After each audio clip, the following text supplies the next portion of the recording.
In this Chop and Brew video, love 'em or hate 'em, we're taking on a flight of pumpkin beers. We sample 4 very different takes on this seasonal brew, dig a little bit into its history, look at how pro brewers and homebrewers might go after the style, and as always, Fitty gives us a retailer's perspective before we pass our final judgment on all things pumpkin ale. This Pumpkin Ninny episode is brought to you with support from Imperial Yeast, whose limited edition L26 Pilgrimage Lager strain is now available just in time for your cool weather brewing needs. More info at imperialyeast.com, and our Patreon party people who really put the jack in RO Lantern. Join them in supporting the show at patreon.com/chopandbrew. What's going on, everybody? We're in the basement of Thomas Liquors. Oh yeah, it's been a while. It has been a while. Mm-hmm. We're here with Fitty. That can only mean one thing. Chip and Fitty's beer reviews. As you know, these aren't necessarily reviews as much as storytelling. You're kind of true, yeah. Wrapped around a pint. Yeah. A small glass of beer. It's 4 times, that's about a pint. Yeah, it is a pint. We're drinking pumpkin beers. 'Tis the season. We're going to get tricked and treat. We're going to talk about a little bit of the history of the pumpkin beer, maybe how these brewers brew them, how home brewers might brew them, and I'm just going to, as always, ask a beer buyer's perspective on the love-hate relationship, the divisiveness of... That's a good way of putting it. Yeah, that's good articulation. So let's start. Brooklyn Brewery. Post Road Pumpkin Ale. Mm-hmm. Cheers, brother. Mm-hmm. We're starting... You called this one out as kind of a... Well... I think I said pedestrian. But I don't think... But that doesn't accurately describe it. In fact, it kind of detracts from what this beer is. It's like 5% is the reason why we say that. Mm-hmm. We thought we would start, because so many pumpkin beers really try to do this over-the-top, imperial, desserty thing. Sure. Which is the next flavor that we're going to have. Right. This one almost drinks like, dare I say, Oktoberfest fest beer with pumpkin seasoning. Right. Yeah. Kind of like an autumn It's like ale. the fest beer of pumpkins. Yeah. And Brewery, Brooklyn Brewery gives a shout out. Post Road, I guess, is a road that used to unite. I'm going to totally butcher this. I got to hear this because... I think it's New York and Boston. Really? Put the comments below if I'm mixing up my history. Yeah, right? Boy, there's just one little road, the 2-lane highway between New York and Boston, and that's Post Road. And yeah, that's But it's a nod to the history of pumpkin beers, which I didn't really realize this till I started reading around the last couple of days before this. Mm-hmm. Pumpkins as a native vegetable plant was way more available as a starch source in the colonial days. So versus malt, which wasn't really even happening. Right. So pumpkin beers are actually more historical and traditional than fad and fashionable. Okay. I think to some degree. Granted, now these breweries are usually adding whole pumpkin, real pumpkin, roasted pumpkin to a mash of malt. But back in the day, it would have been just like a slurry of pumpkin. That kind of is your mash bill. Yeah, fermented. Yeah, crazy. Geez, Chipper Gore, you sure know your pumpkins. Yeah. So this beer, fairly neutral. You do get the spice. Oh, it's definitely it's unmistakably a pumpkin. I shouldn't say neutral. Yeah. But low key. Mm-hmm. They want it to be a beer, and then also taste like a pumpkin. Yep. Which I think for me, any adjunct beer with pretty kind of polarizing flavors, especially like not fruited beers to a lesser extent, but like with cinnamon or certainly like the chili beers. These ones with really intense polarizing flavors, and I would put pumpkin character in that same category. Right. Which to me, it's like, not being a brewer, it seems like that would be something that would be very difficult to get right. Yep, because it's a heavy hand. Goes too hard. Yes. It's a light hand. Yeah. It's the more or the less is more kind of. Well, exactly. And I would put it another way. It's very easy to get wrong. Yeah. And a wrong pumpkin beer is going to be just like, it's going to be taste like drinking perfume and like spices, overly spiced, punching you in the face. So. They say tasting notes of real Dickinson pumpkins and warming nutmeg, which I think they mean might be the pumpkin they actually put in it. Okay. And nutmeg. Okay. Yeah, as one would. Which I get. It's not a very layered kind of spice, and it doesn't need to be. It's just kind of just something there making this goldenish copper autumn ale. Yeah. elevated Okay, just little bit. elevated. You know, and I would ask you, before we get into the more extreme ones, the barrel aged, you know, the Imperial, and then the Stout and stuff like that. But as a brewer, how does one, a home brewer rather, in particular, how does one go about making, you know, especially this style of beer with this post-road pumpkin? It's a lighter, you know, deep copper ale or whatever, and but how do you then? What's the best way of going about making it a pumpkin ale? I brought the recipe sheet from Northern Brewers, Smashing Pumpkin. All grain kit, just to riff on that. So while we go into that, let's sip on our second one. This is Pumpking, Southern Tier. I would argue this is kind of like the standard setter, right? Yep. It's a little high in alcohol, but I feel like kind of a lot of these do that. So again, kind of standard setter. Yeah, and I would say this is appropriately named. I mean, it is the king of pumpkin beers. This is the one people seek out. Okay. Yep. Always, every year. I'm not going to be stuck with this. Some of the others, once again, coming from a retailer's perspective, don't want after October, I'll tell you that. So yes, but even pumpkin sells even after October. You still have pumpkin? Oh my God, it's the greatest. Well, before we get into how to brew them, like the drinking season, it's like, yes, it has kind of a Halloween theme, and so much of the art is Roadsmary's Baby and Pumpkin. Looks like Jack Skellington. But I like the approach of Brooklyn. They acknowledge this is actually a October, November. This is a Thanksgiving drinking beer as well. That's a really good point. I would argue you don't want it here after November 29. No, 30. I don't. Chipper Gore, you're right. Better get that winter ale in here. I don't. Those of you watching in mid-November, come see me. I might have some deals for you. Do you find people really do push it before as Halloween, kind of the unwritten? It kind of deadline? is. Yes. But truth be told, great for Thanksgiving. And the ones that still hang around still for Thanksgiving, totally appropriate. Totally appropriate for the season, what's going on, and a part of the whole Thanksgiving repertoire. I mean, you don't eat pumpkin pie at Halloween, but you do at Thanksgiving, so it's kind of like that. Chipper Gourd, and this one goes there. Yeah, exactly. Like as soon as you drink this, there's this new layer of sweetness, of baked good, of little alcohol, warmth. Yeah. This is probably what, 10 on the pumpkin? No, 8.6, I think. Is that all? 8.6. Yeah. I was just excited. To your question, though, about how, when people say pumpkin spice blank or pumpkin pie blank, whether that's a beer or a coffee, what they're really often talking about is the spicing. Okay, yeah. Cinnamon, allspice, nutmeg, ginger. You could have a blend, one or all. So many things I think that people call pumpkin don't have pumpkin. But a lot of these beers go out of their way to include pumpkin. Yeah, that was a question I had. You know, how much... Right, how many of these beers actually incorporate pumpkin? Yeah. Or we used to have those autumnal spice and things that go into a pumpkin pie. Right. And it's just, the overall effect is that this pumpkin character that we're used to this time of year. I mean, for a 5-gallon batch, we suggest 8 to 10 pounds of pumpkin. Winter squash, like butternut or acorn, will also work. And I even saw one article, Mark Pasquinelli in Zymergy says he uses something called a crookneck squash. Ooh. That he has been led to believe a very wink important can pumpkin manufacturer, which I assume is Libby's. Okay. Uses this instead of actual pumpkin because it has more flavor, more depth. Actual pumpkins, I've roasted them before. Sometimes they're kind of tasteless. There's not much in them. I can see that. Versus a squash isn't like hollow in the middle. It's got meat all throughout. So good point. Yeah, these practical things that that you wouldn't think of on the surface. Yeah. And it's like, well, we're going to actually use kind of squash here. It works a little bit better. And often you roast it to get kind of these caramelized brown sugar flavors out. Which totally makes sense. It's the ghost of Halloween. Future. It's that. Halloween future. A month from now. So whether or not you use pumpkin, a lot of people will match it.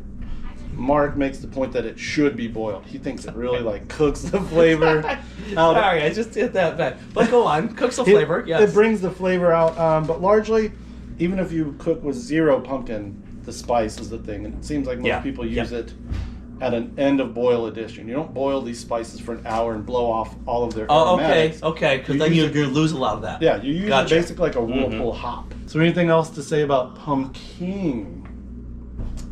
You know, it never disappoints. If that's what you're looking for, and every year you can rely on, and it's one that's been ubiquitous. It's not like, okay, get the pumpkin because it'll be available for 2 weeks. It's not it's so limited or anything like that. They make. I bet it's just like Great Lakes has told us that Christmas Ale is just such a huge, like, not just their seasonal portfolio. That's like their best-selling beer. Yeah. I would argue at least nationwide, Pumpking has got to be I would not doubt that. Number one. I would not doubt that. Yeah, because Southern Tier doesn't have a ton of kind of year-round kind of beers that we know about. Volume movers that we know. All right. Good, but yeah, I mean, intense.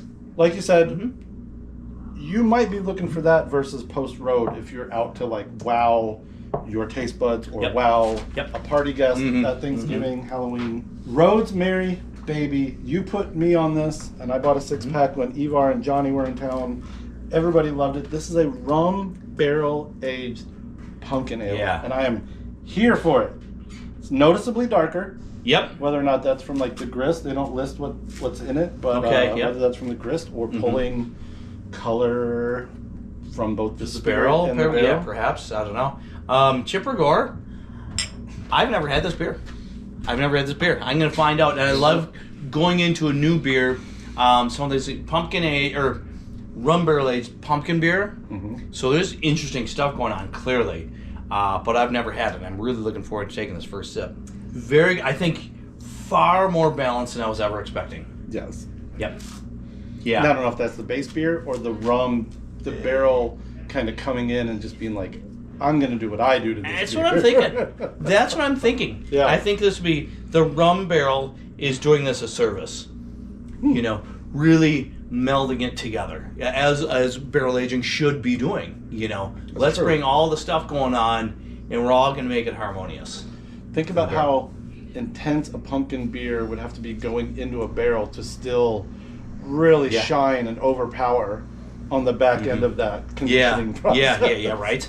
No, I like this for the exact same reason. It's almost, and who knows, they don't say if they use spices, if they use pumpkins, but they say notes of pumpkin, spices, vanilla, oak, touch of rum. So I can only assume the base beer going in has spices, but I agree with you that it's become this more almost like a late fall wood aged kind of beer that's very enjoyable. Yep. I get a bit of cinnamon, but maybe it's also coming off of pumpkin, where now you're your palate's been a little slashed. But I think there's definitely more nuance in the autumnal spices that are going on there. I'll say this: I'm pleasantly surprised. Yeah, I didn't know exactly what to expect, except that I was thinking, wow, probably some intensity. You think barrel aged anything? Well, it's like, oh my god, because you almost associate everything with barrel aged Imperial Stout. But this works very well. I think the barrel has done this beer good. We just came out of Oktoberfest season. I mean, you could argue we're still in it. Yeah. I would argue we're still in it, but most would not. I would like more barrel-aged Oktoberfest, which makes me think I would like to see more barrel-aged pumpkin beers just to see what happens. Whether that's spirit barrel or even just the new recently charred barrel to see what that does to kind of that. I think especially brew one that's something that's a little overly sweet. Yep. And see if that wood, tannin, char kind of like evens it out a little bit. Chipper, I'm with you. I think it's a general style, especially the Marsden style, would lend itself well to barrel aging, taking on some wood character, and adding some complexity to it. I think. All right, for our dessert. Warlock. So we're going back to Southern Tier. Southern Tier has Pumpking. Then they have Warlock, which seems to be kind of an Imperial Stout version of Pumpking. They also have Caramel Pumpking. Yeah. We both kind of thought that maybe be a little sweet in the tooth. Right. So we're going... But it intrigues me. I definitely want to try that, and I haven't tried it yet. But in this, I haven't had in years itself. So. Okay. So it is billed as a Pumpkin Imperial Stout. You get all this coffee and chocolate, but there's a lot going on. Pumpkin-y. Yeah, there's a ton going on. Yeah, ABV on this is 8.6, the same as this guy. Okay. They're like cousins. They're not big brother, little brother. Yeah, there you cousins. go, cousins. 2-row Munich C60 debittered black and chocolate malt hop CTZ. I didn't mention this earlier. I think when you're brewing a beer like this, you just have a bittering hop. Again, because the spices are doing all of that kind of tail end talking. Yeah. And without a bittering hop, it'd be pretty sweet. Yeah. I feel like it finishes much like the pumpkin, but because of the roasted elements, it seems drier. It almost is like a psych out. Okay. Yeah, bit. I would agree with that. I mean, it seems like there's a ton going on with this. Yeah. Of the 4 beers that we've had, this seems to be the most complex. Even for sure. With this is great beer and stuff. Yeah. Cool beer and a lot of things going on, but the complexity with this one is for sure super cool. I would call this like a cerebral beer.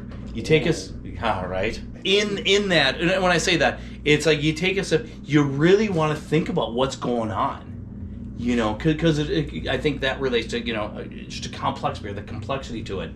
It's like you take a sip, it's like, oh my god, the nose, and like you said, the roasty character, the spice character, and whatever else is going on, the alcohol. Each sip, you just kind of think about it. The nose of it's almost like if you had a slice of pumpkin pie, but with like some like heavily creamed dark roast coffee. On the side of it, right? Yeah. But also a splash of sugar. Kind of cappuccino character. Yeah, there's something very. All 3 of the non-Brooklyn ones have a sweetness to them that help kind of push that pumpkin pie vibe, whereas the definitely. Brooklyn one kind of just captures the spice, but not necessarily. I think so. I would agree. I would agree. It's just more restrained in every way. With more of a nuance of the spice and the pumpkin character. Pumpkin beers. Anything else to say? We talked history. We talked brewing. We talked buying behaviors. Any final notes on pumpkin one beers? Question about love them or hate them? Cool. As a drinker and as a beer seller. Such a good question. It is. It's polarizing. This kills me to say it. It's not my style. Yeah. It's not my style. Yeah. I would rather not. I would rather not. As a drinker. As a drinker. What about as a beer buyer and seller? I think you're gonna love it, and you should buy a lot of it. I think I'm gonna make the argument that might help why a beer buyer, because I'm a beer drinker. Yeah. Beer drunker. Beer drinker. We'll get there. I like them. I've made them. I have fun with them. We've even got a blog at Northern Brewer about like making variants. Like the reason I like something like this is because it doesn't last forever. Like it has a very small window to do the wacky thing. It's a short window. So yep. I think my wife and I both like them because of that. It's almost the same reason we like pumpkin spice coffee or we like the leaves on the trees. It's just the like seasonality of it, which is just quintessential. Yeah, to I like this letting fad drinking dictate my drinking sometimes. Yep. And especially when it's a small window. I'm not trying to drink glitter beer IPAs with, soured IPAs because someone said so. But this is one thing, I'm about it because it helped me learn this history again. And we're talking about very different ways to approach a style, if that's what you call it. So I'm pro. I hope I only drink good tasting ones because there are bad tasting ones. Right. All of these were yummy, for sure. Yeah. And Chipper, I'm with you as far as it's a cool seasonality thing. It's like, it's not October without pumpkin beer. Yeah, it fills the gap between Oktoberfest and winter. Totally. For sure. Totally. So, do I like consuming these? Would I choose to? Not really. Kind of indifferent. I'd rather have other stuff. But I really appreciate the aspect of the seasonality of it. Yeah. And breweries, retailers, wholesalers, everyone in the chain is now like, we know after so many years, we all know it's like, it's a short window, the selling window, like you're kind of alluding to earlier. And so you do it long enough, it's like, okay, I know to pump the brakes on the buying when that window is. You do it long enough, and it's like, okay, after Halloween, not so much, even though you could sell a little bit for Thanksgiving. But So it's a little challenging as a brewery or as a retailer because and brewery too. How much you're gonna make and how much you're gonna sell. How long you want to sit on it? Yeah, how long you want to sit on it? You want to sit on it? Exactly. 0 days. So there's is the answer. So there's definitely so definitely that. But yet it's cool. It's a nice benchmark for the season. All right, links below to Northern Brewer blogs about brewing with pumpkin, doing variants of pumpkin beer, these other cool articles I found. Zymergy, check it out. Mark Pescanelli's telling you how to make a pumpkin beer that's won a bunch of awards apparently. So yeah, dude, we did it. Chipper. We came back. I feel like God, it's been long. I almost don't forgot call how it to a do comeback. Yeah. We've been here for years, except during the summer, which is like this long in Minnesota. Yeah. You gotta go do other things besides. We did. I know. out in We the kind of basement. had our summer vacation. Now we're back in school. Yeah. You know. Oh, beer school. Here we go. What's next? God. Nobody knows. Stay tuned to find out. Cheers. Here, let's get our screenshot. Screenshot. Okay.